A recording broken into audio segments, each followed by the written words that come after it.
In the age of gunpowder weapons, one of the greatest inventions that came along was the bayonet, and most infantry, once the bayonet was invented in the late 1600s, were equipped with a firelock, so a musket of some type, and a spiky bit on the end, and this was very important for hand-to-hand combat and protecting themselves from cavalry. But officers and non-commissioned officers often carried swords for various reasons, and many times in the past we have talked about sword versus bayonet. They each have different advantages. But there's one often forgotten and really important non-commissioned officer and officer's weapon, which often gets completely overlooked, and it could be argued is actually a better hand-to-hand combat weapon than either the bayonet or the sword. And the irony is that it's a weapon that had actually been around for centuries. That's right, it is the spontoon, aka a winged spear. Let's get into this. Hi folks, Matt Easton here, Schola Gladiatoria and Easton Antique Arms, and I've been meaning to do a video about spontoons literally for years actually. I mean, at this point, almost decades. I've been doing videos for so long. So what you see before you, before your very eyes here, is an original antique spontoon. We'll look at this sort of anatomy of this weapon in a second. But the important thing to note about it is essentially a spear. It's essentially a weapon that's been around since prehistory. And this was still being carried, we'll look at its origins, but really originates in the 17th century, was carried right the way through the 18th century and even into the 19th century. And it actually had many purposes, but it was, of course, at its origin, a fighting weapon, the spear. Now in a minute we're going to look at why I would assert that this is a better hand-to-hand weapon than either the bayonet or the sword, and some of you might disagree or agree with that, but we'll get into my reasons for why that is. But first of all, let's look at its origin. So if I just put this spontoon down for a second and we go to the trusty old, for viewers of this channel, winged spear. Okay, so the winged spear was a weapon that you could say was around actually going centuries and centuries back, but certainly this form comes about in what's commonly called the Dark Ages or the early medieval period, which basically features a longish spear blade usually. It can have different types of spear blades and lugs at the side. Now we've looked at many videos in the past where we've looked at the advantages of having these lugs in that period, and they're a little bit different to the spontoon, but we'll get to that in due course. So in period, the main purpose of these lugs are, to run through a summary of some of them, to prevent over penetration. So one problem of spears or any thrusting weapon is that it can go too deeply into a target, especially if you're stabbing. Obviously a boar spear is to prevent it going too deeply into a boar. But in a military use, horses, so charging horses is a better way of stopping them. But in addition, these lugs are also good against opposing weapons, including shields, and they can be used for striking and hooking as well. So they actually have a whole bit different bunch of purposes. Now, as we get into the later medieval period, we start to see the winged spear is still around, so we still see the winged spear known as the Giavarina being used in Fiore de Liberi's treaties, for example, in the early 1400s, beginning of the 1400s. And the winged spear is actually still around in the 16th century, but we could say that a more common form that evolves of this is known as the partisan. Now many of you will have heard about partisans. We will do a dedicated video on partisans in the future, but just to say now, the partisan was an incredibly popular and influential weapon, particularly in the 16th century and into the 17th century. And in fact, it was so common, it was used by all sorts of military troops, also guards. It assumed various different forms in different areas.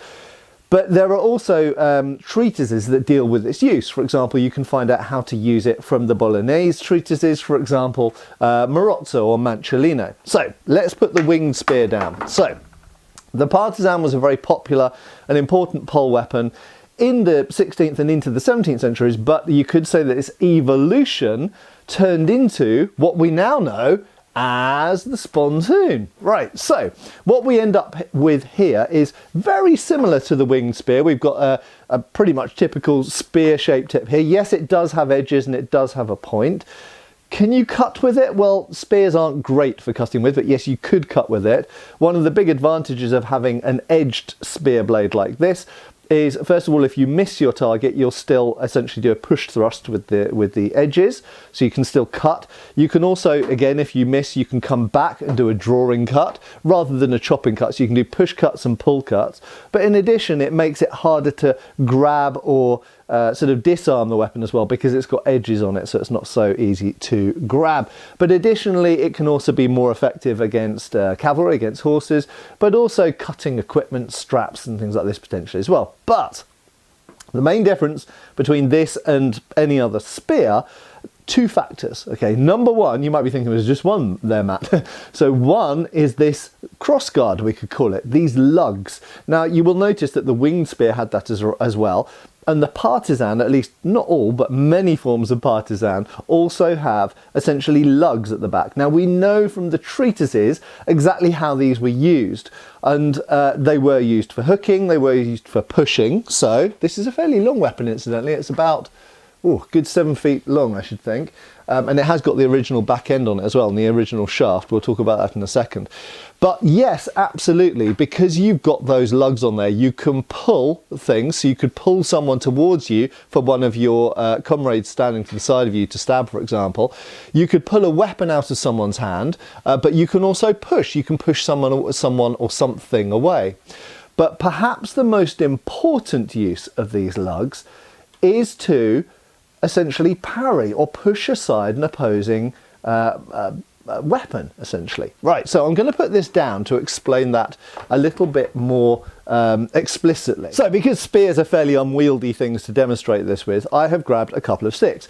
So the problem with spears, so spears are fantastic weapons, and quite rightly so, huge numbers of people on the internet have pointed out that the spear is, generally speaking, a better hand-to-hand weapon than the sword is in most circumstances. Perhaps unless you're wearing armour or unless shields are involved, that changes the parameters. But generally speaking, one spear versus one sword with no armour, spears usually dominate. But the problem with them is that when you have spear versus spear, there is very little to stop the two spears stabbing both people at the same time. I actually hit myself in the hand there. The problem is that they slide up and down a little bit too easily. Now you would say, well, isn't that true of sword blades as well? And to an extent, yes, it is. But because the sword blade doesn't have a back end on it, you can change the angles on a sword quite quickly and easily in order to oppose an incoming thrust and then riposte. That's what fencing is. Now, absolutely, we can fence with spears, and in fact we do in HEMA, and it is a little bit like doing giant épée fencing, admittedly. However, because you are, especially when you're holding the thing with two hands, yes, you can come up with these sort of parrying angles, and that's how you have to use spears. But one of the problems with them is you encounter here, and immediately the weapons can slide anywhere. Now, it should be only too obvious that when you introduce lugs to a weapon here, it means that if a thrust comes in at you, you can very easily push or bind against the incoming weapon and defend against it, okay? So it's much more easy with a, certainly in my experience, your mileage might vary, and post down below if it does. But when you've got lugs on a partisan or a spontoon or anything like this, it is easier to push aside and deal with incoming attacks due to those lugs. Now, as I mentioned, they also have other benefits. Yes, you can push with them. Yes, you can pull with them. And this sometimes gets overlooked, you can strike with them.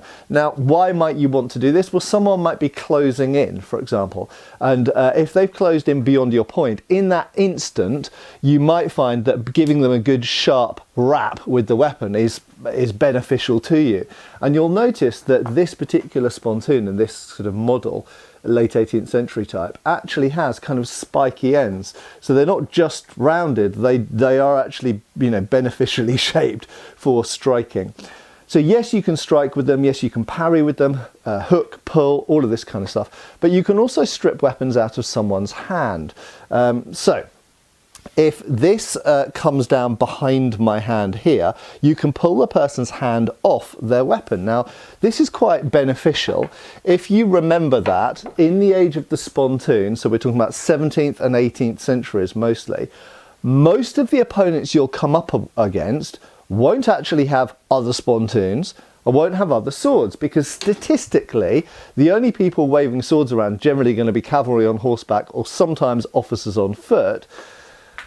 And certainly, or potentially musketeers before the bayonet's invented. But once the bayonet comes along, most of the people you're going to encounter are actually going to have one of these. Now, in this situation, if you're going against this with the spontoon, you've got the ability to push the weapon away off to the side or back with those cross lugs.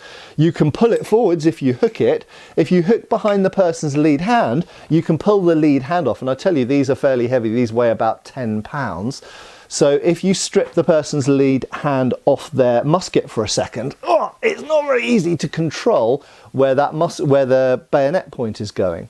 Okay, so there's all sorts of things you can do to the bayoneteer, if we call them that, with a spontoon. Moreover, and I'm just going to put these two things next to each other, the spontoon also has a huge reach advantage. So because this has to be a functional firearm that you're able to load and shoot, even with a fairly long bayonet like this only comes up to my forehead height, whereas as you can see, the spontoon's off the picture, off the camera, because that's 7 foot long. So I have approximately 18 inches, 1.5 feet, sometimes 2 feet of extra reach with the spontoon. So number one, the spontoon is longer. Number two, the spontoon has this crossbar, which is very useful for either parrying, pushing, pulling, disarming, whatever. But in addition to that, the spontoon is way lighter. So one of the things that sometimes gets overlooked about the bayonet, because it is a cool weapon system, obviously you can shoot with the thing, but in close combat it is pretty good. It is like a poleaxe weighted short spear. But that's in fact it's twice the weight of a poleaxe. Many poleaxes are only about 5 pounds. This weighs about 10 pounds. This is a really, really heavy and cumbersome weapon. Now, when we're looking at manuals or written texts of the time, which compare which is better, a sword or a bayonet, many people say the bayonet because you've got two hands on it, it's more powerful, it's heavier, hits with a lot of force, has got greater reach. But many other people point out that the sword is way, way quicker and lighter, nimbler. And that's true. But what you've got with the spontoon is you've got all of the advantages and none of the disadvantages, because this weapon has got a far greater reach than either the sword or the bayonet. It's got a much more nimble point that's able to dart around. It's a much lighter weapon, and it's got those hooked lugs at the end. So to be honest, I think that the spontoon, aka the winged spear, is really, of this age, the best hand weapon. Surprise, surprise, from someone who said for many years that the spear is one of the best hand weapons for all of history. Well, even in the age of firearms, in close combat, this is a brilliant weapon to have. But that's not all it is. It's not only the best hand weapon of the era. Because yes, it is also a symbol, a status symbol. Not only were these carried by non-commissioned officers, so corporals and sergeants, but in addition they were also carried by officers in certain periods and certain places, and this was a badge of office, much like the sword was, but you could argue it's a better weapon than the sword. But in addition to being a badge of office, you can also see it from further away. So these were used for giving salutes and signals, much like a flagpole. You can wave this thing around and a lot of people behind and all the way along the ranks can see this weapon being waved around. It's far easier to notice. And in fact, for example, in Girard's treatise, he actually gives a series of movements with the spontoon, which I can't replicate in here, which actually essentially salute, and potentially you could use it for signalling purposes as well. And it's sometimes said that these were used for dressing the line and keeping everybody in order. And remember, of course, many of you might say, oh yeah, but surely the gun is a better weapon. Well, the gun is a better weapon for shooting, but remember, the person with this has lots of these. They don't have one gun, they have dozens of guns because they have men under their command. So when you've got the spontoon here, You have a load of people with muskets either side of you here. You can tell them who to shoot at, what formations to get at and get into, and what to do, okay? This is here for you to protect yourself, and when you do get into close combat, for example, facing a bayonet charge or some charging Highlanders coming at you or whatever, when you get into close combat with one of these, and bear in mind, it could be anywhere in the world, so it could be Native American Indians, it could be Afghans, it could be whoever you're fighting, could be in some part of Asia or Africa or the Americas. When you've got a spontoon, this is a far better weapon to be facing people who might be coming at you with native weapons like swords and shields or axes or whatever. So, a brilliant weapon for the non-commissioned officer or the officer to both symbolise their rank, demonstrate to their troops what they want them to do, mark out who you are to all of your troops, make you even more observable. But in addition to that, it is, in my opinion, for the 17th and 18th centuries, one of the absolute best close melee weapons. What do you think? Do you agree or not? And, you know, this is the first spontoon I've ever actually owned. I've obviously known about them for a long time, but I've never managed to get my hands on an antique one before. But I can tell you it's not very easy to maneuver this around in this room, as you can probably see me struggling.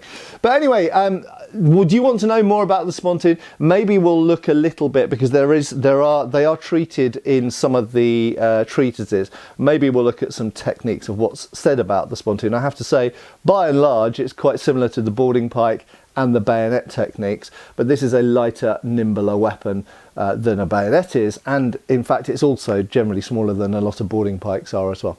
Anyway, thanks a lot for watching. I have been Matt Easton, I will of course continue to be, and I'll see you back on the channel really soon. Cheers folks. Thanks for watching. We've got extra videos on Patreon. Please give our Facebook a like and subscribe if you haven't already. Cheers folks.